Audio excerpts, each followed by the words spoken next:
for those days when cooking seems more like a chore than a sacred act. Focus on who will be eating the meal you are preparing.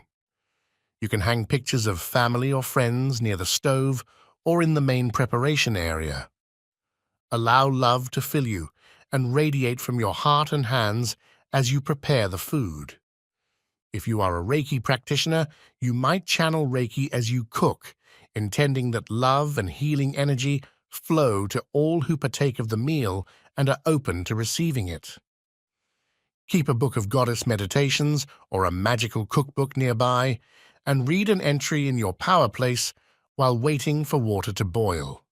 Light a candle while envisioning yourself as a priestess of the goddess who tends her sacred flame. Keep the home fires burning and know that preparing this meal is a sacrament to her. Listen to music that stirs your soul. Sing goddess chants and songs. For some ideas, see the Songs and Chants for Kitchen Magic page of a Kitchen Witch's Book of Shadows. Brighten your kitchen with a bouquet, a bowl of luscious fruit, or paper napkins in a beautiful print that inspires you. Thank the goddess and Mother Earth for all your blessings as you cook. Whether you are preparing a holiday feast or a TV dinner, let her know you are grateful for this meal, your health, and the abundance she has given you. Merry Part.